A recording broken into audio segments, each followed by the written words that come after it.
Namaste, welcome to Buddha's teaching. Today we're talking about the 8 worldly winds. What are the 8 worldly winds that we are talking about in Buddha's teaching? Worldly winds meaning it's the wind that is blowing through humanity, and it's the different event, the different scenario, the kinds of attachment or defilement that we have, okay, in our world, okay, that has to do with our world. That's why it's called worldly winds. Okay, so what are those winds that are blowing our mind in a way? They're blowing over the lake, which is our mind, that makes the lake become disturbed, become wavy, not calm. So what are the worldly winds that is going through our minds? Okay, so in Buddhism, the 8 worldly winds are pairs of 4 pairs. Okay, it's a pair of 2 opposite forces in a way. Okay, and these worldly winds, as long as we are trapped, as long as we are caught in the changing phenomena, the changing winds from one to the other, we are caught in what we call samsara here. Okay, so in other words, it's when the so-called I, okay, is caught up with this condition, the worldly wind condition. We are tangled up. The I is tangled up in the cycle of samsara, right? So it's a trap. Once we, when we are not aware of this wind, and we instead chasing after these winds, or after these what we call unwholesome activities, then we create suffering for ourselves, and we are caught in this never-ending samsara. So what are the 8 worldly winds, or what are the 4 pairs? Okay, pair number 1 is gain and loss, right? Gain in Pali language we call lepet, okay, or lapet, and loss has the word a in front of it, a lip or a lepa, a lap, in a way, something like that. Okay, a lap, or in my language we call a lip. Okay, so a or ear is very similar. It's called gain or lip, or loss or a lip. Okay, so what's that mean? Gain meanings, of course, when we obtain something, right? We gain money, we gain possession, we gain opportunities, we gain connection to business, right? We gain popularity. As long as we accumulate something, that is called gain, right?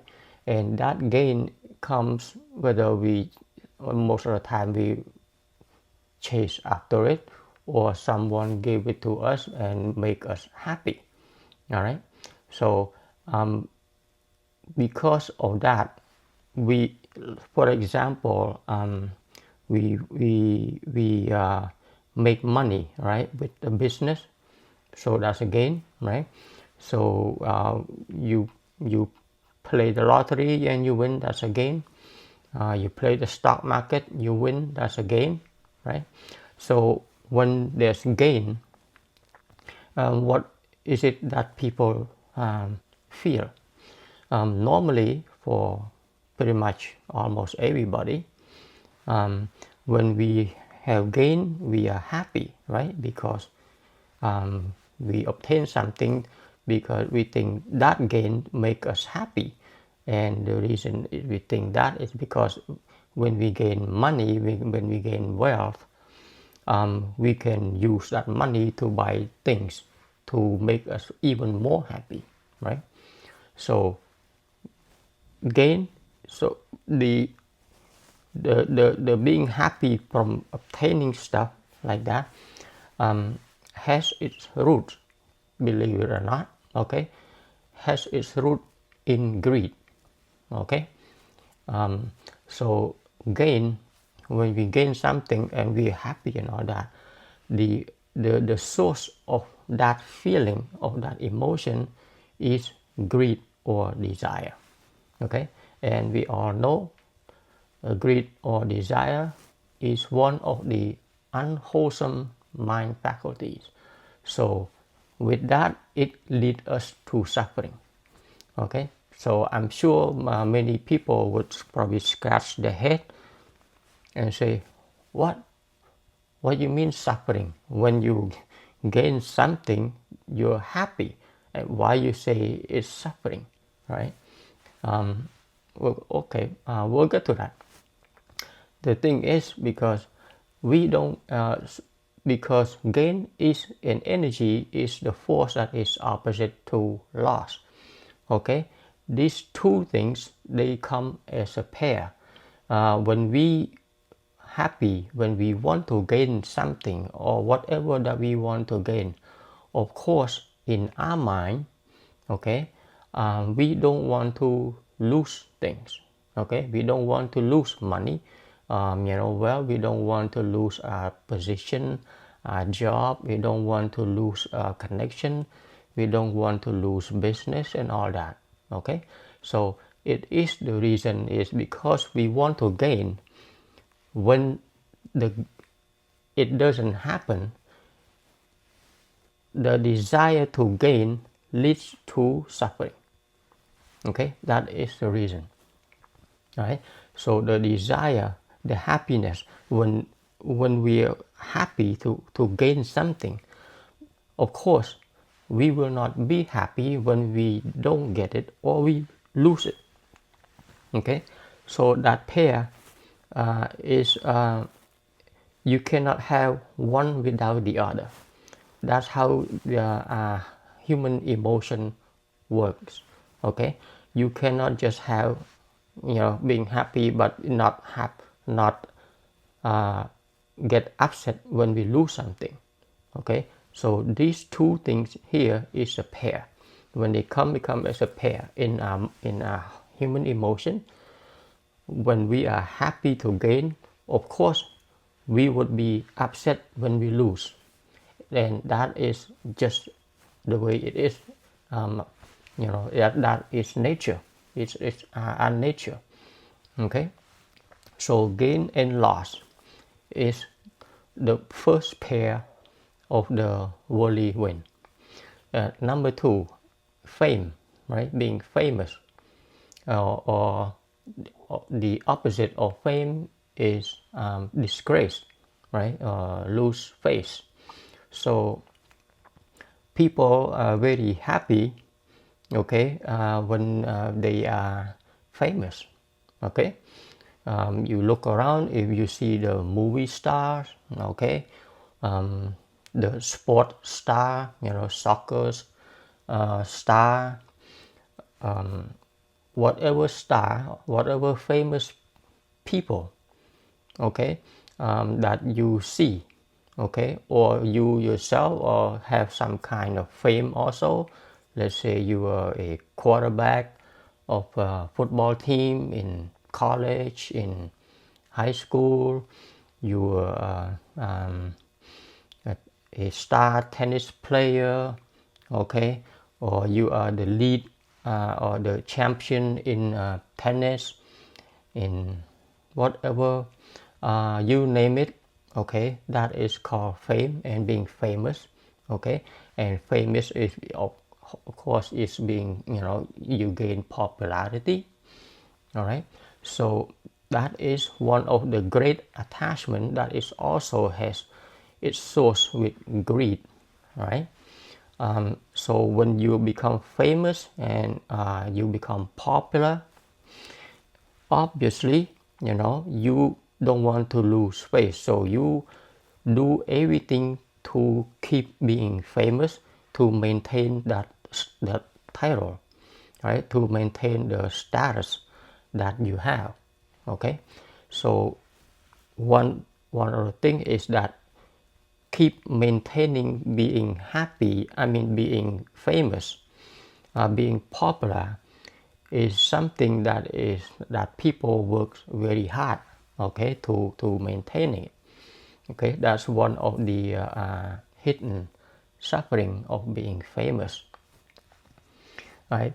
And of course, when you're famous, or even let's say for the material objects, of course, let's say whatever the object that you use, smartphone, clothing, shoes, and all that, they all have brand name, right? So again, brand name also associate with popularity and famous. So brand name is very important, right? That's why big companies spend billions and billions of dollars to protect their brand and to promote their brand, right? Because of what? Because of the intention of keeping it famous in order to accumulate more business.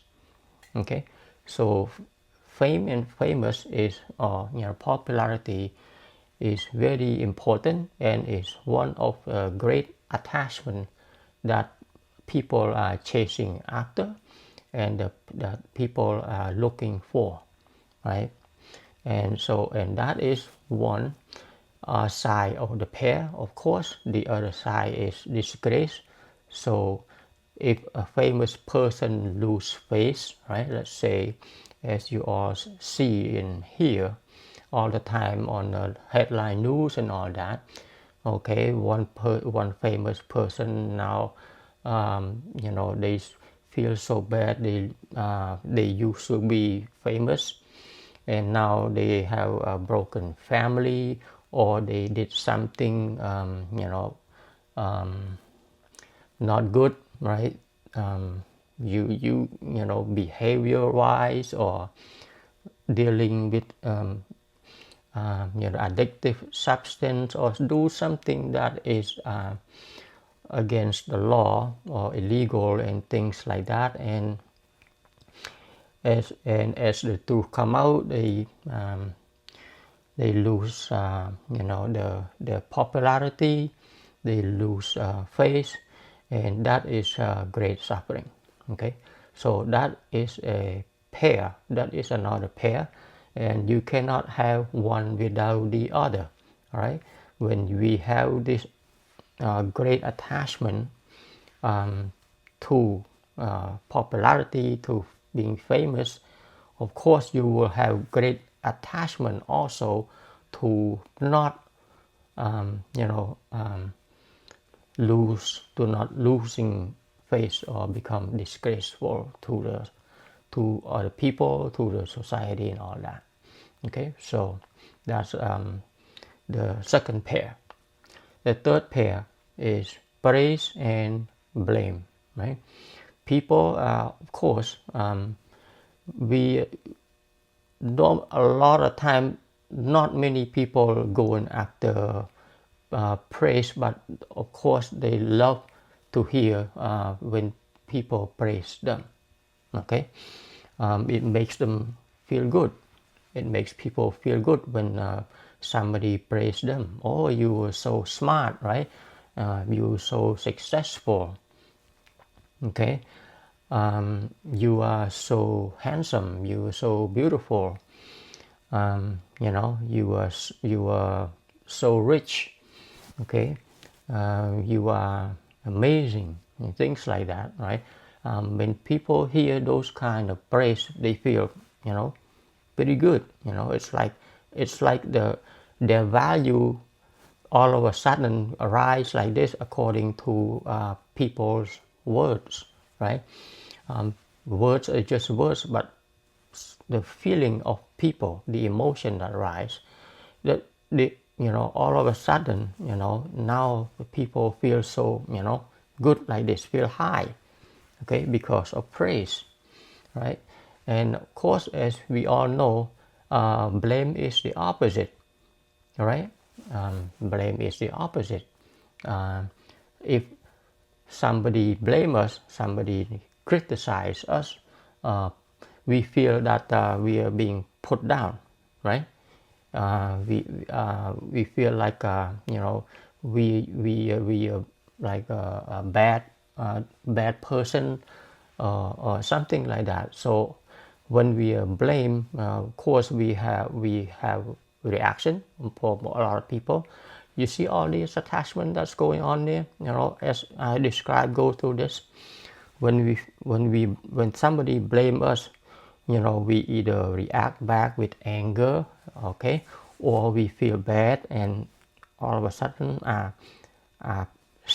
quote unquote self-worth or our value, it sort of like goes down like this. So in other words, our mind did change, right, according to what people say. Okay, we have no self-dependent. All right, there is no integrity. There's nothing inside. It's just that our value just go up as we receive praise, and then our value or our emotion feeling upset, or feeling low, feeling down because of people blame us. Okay, you see how the emotion change from being praised and to being blamed. It's just that, and this is due to what? This is due to our desire, right? We desire, when we got praise, that's what we desire. Okay, the desire not to be blamed, right? So when people blame us, our desire is not to be blamed, but it's still a desire. So with the source of desire bring us up or take us down. Okay, so of course all of this commotion going on inside here, right? Inside here, sixth sense, right? The emotion that dictate the emotion. Okay, so that's the third pair. Pair number 4 is pleasure. Okay, pleasure, or Pali word is sukha, and of course the opposite of pleasure is pain.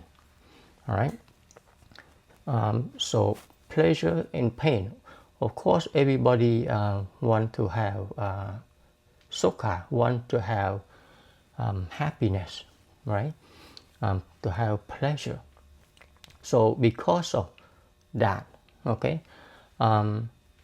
again, this is a pair.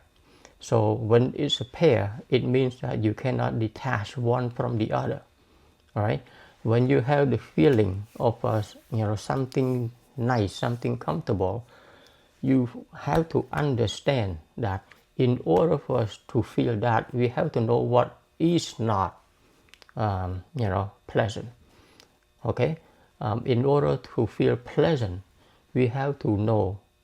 Okay, we have to have something to compare the two feeling. So there has to be some kind of pain to compare, in order for us to know that, oh, that is called pleasure, this is pain. So these two, again, is a pair. We cannot detach one from the other. Okay, so that is And our desire, of course, for human, for all of us, we are going after pleasure. We are not going after pain. Okay, but as we all know, pleasure always lead to pain. Doesn't matter what kind of pleasure it is. It ultimately, when pleasure does not happen, when it's like according to expectation, doesn't meet our need, it turns to dukkha. It turns to suffering. Okay, the unhappiness arises. Okay, so in all of this, the four pairs of these things that going on in our mind, as we experience, as we hear things, right? Our emotion is like going all over the place according to these experiences that we absorb through our five senses and feed into our sixth sense mano, right? And the sixth sense mano go through all these. Have the untrained mind is occupied with desire, with greed, all right, to be famous, to gain money, to chase after happiness, chase after pleasure, sensual pleasure, okay, and love to be praised and all that. So with all of this inside, okay, for a lot of people, unfortunately, this is what their life is all about. Okay, that's all they can think about. There's nothing else. So because of that, it's just inevitable that you cannot have just one side of the equation, just always gain, always famous, always receive praise, okay, always happy, pleasure. It doesn't happen like that all the time, right? There's also the other side of the pair that happens at the same time, right? So just imagine, and I'm sure you know exactly what I'm talking about. The mind is like that, okay? It's on a day-to-day basis. These 8 worldly winds, right, runs our lives, okay, runs the world, okay. The world is being whipped around, right, by these 8 worldly winds, okay. Money, fame, popularity, sensual pleasure, be chasing after, all of this is every day, all right, day in and day out, all right, night and day, it's all the time. And so of course when the unpleasant side of the pair happens, the self, I don't know what to do, okay. So that is what suffering. And because of this, the mind keeps chasing after this, the mind keeps thinking about this, how to avoid this, or how to grab this, or how not to get this happen again, and all that. The mind is so agitated, right? It's so disturbed. There's no peace, okay, and that has a lot of stress, a lot of pressure, and a lot of sleepless night. And of course, eventually it will influence. It has something to do with physical well-being. When the stress keep pushing on the body, after a certain time the body just cannot handle it, and it develop things that we all know of, all kinds of sickness and all kinds of disease. So the key in this, the key teaching in this 8 worldly winds is that things are happen like this, okay, and happens all the time. But we know that all these things here is always changing, right? There's nothing stay the same. Again, it's about impermanence, all right? Nothing stay the same. One time, if we think about we chase after money, the next we chase after pleasure, we chase after fame, right? We chase after whatever that the mind can think of, okay? Or we try to push away, all kinds of things. But as you see, the mind is changing, the mind is working, and it's go, all over the place, okay? That is one thing that we have for us, for the student of Buddha's teaching or Buddhism. We learn to observe this changing phenomenon of the mind, of the emotion that get roused up with the different experience because of desire, because of greed, because of anger and all that. So all this emotion here that goes on and keep running tirelessly after all of this worldly material, worldly object, or another human being. All this, okay, keep us going like what they call a person, like a chicken without head, okay? It's just we are caught up in all of this running after things due to our desire. We have no peace inside, okay? And for the practitioner, we learn to step back a little bit and observe this thing that keeps changing. And after we practice for a while, we start to recognize, we start to understand that all of this thing here is happening. It's just like a passing cloud, right? But it keeps coming up in the mind due to what, then of course we come to an understanding that desire, right? The mind keeps generating desire, right? The self I, the I that we, the elusive I that we keep thinking of ourselves here, this self I keeps wanting more, okay? Wanting more, grab more this, more that. And after a while, and you say, what is this I doing? That's what the student is observing. What is this I is doing? What is this greed is doing to our own peace, right? And then as we learn to observe this, we see all the changing, all the impermanence in this commotion here, and then we learn to recognize the impermanence or the anicca of all of these worldly winds that keeps going on.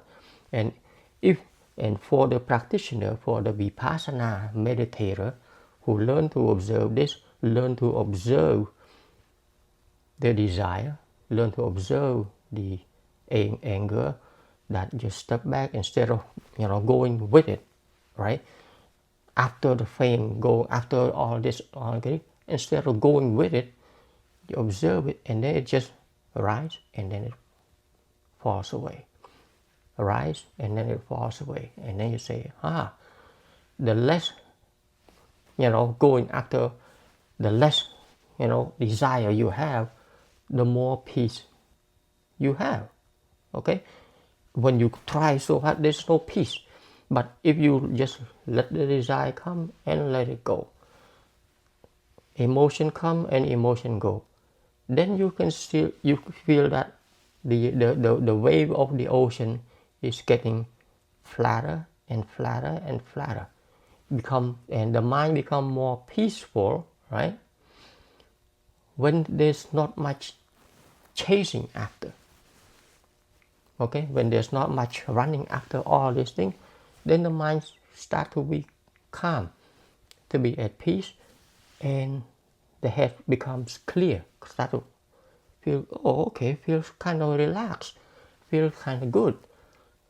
That's when you start to understand, oh, okay, I'm seeing the worldly winds that is driving my mind crazy.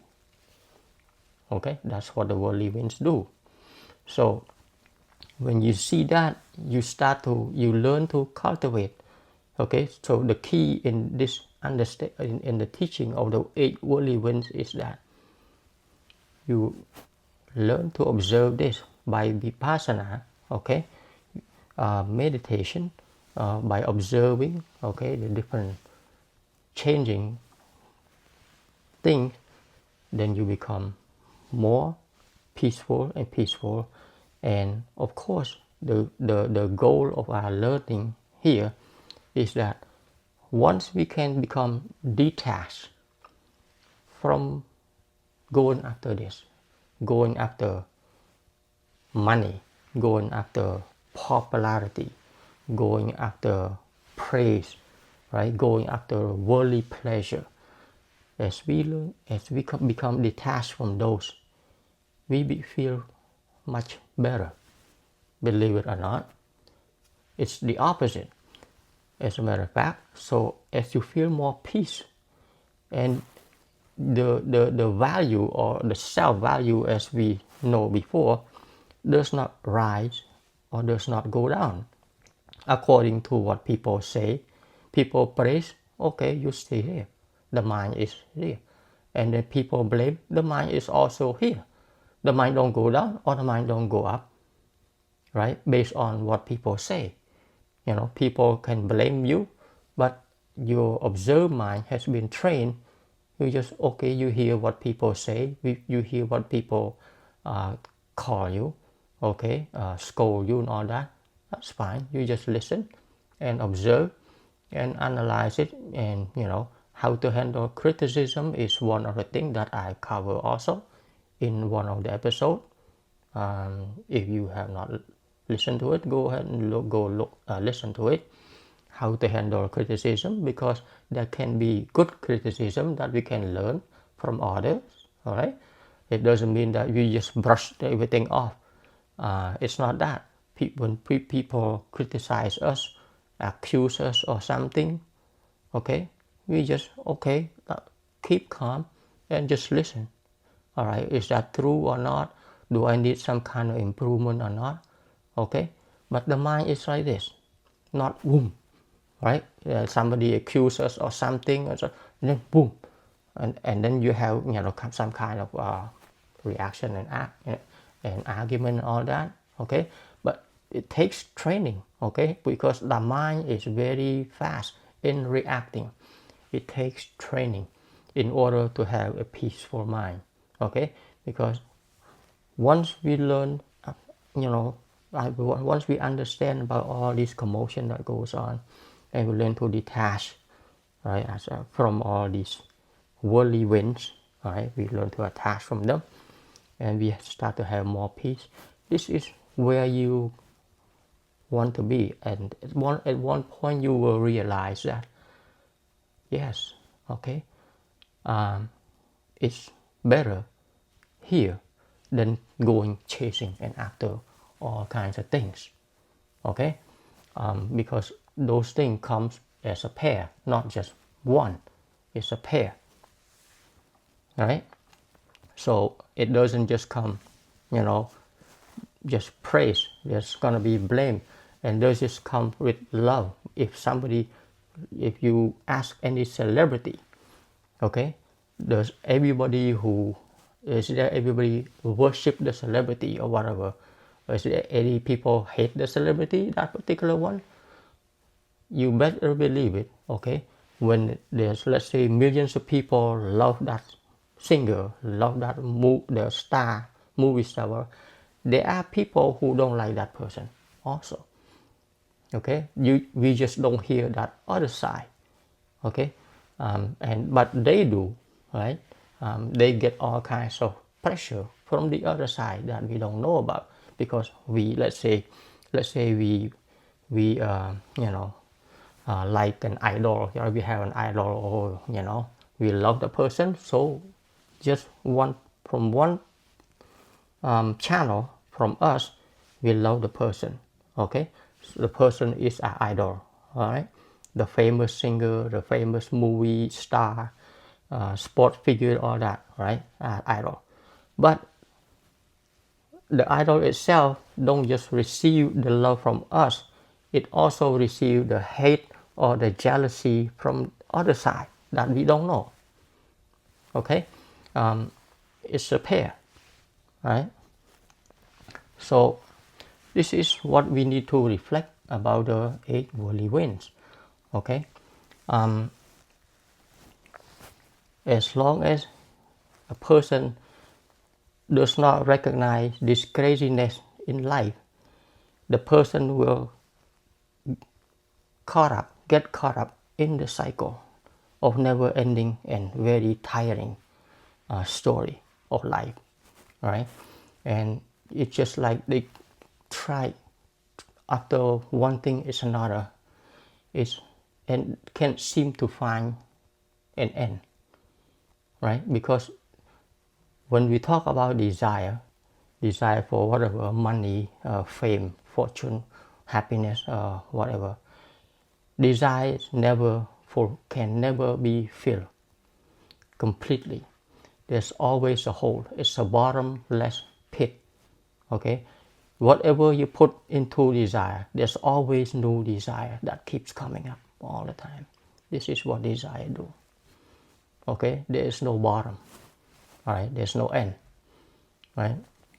So once we understand that, we said we don't need this, because you have to understand one thing is that something is important to us only when we need that thing, when we want that thing or the person.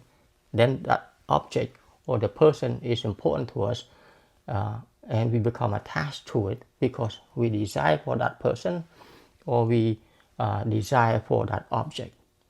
Okay, if the person is not important to us or that object is no big deal to us, there's no attachment.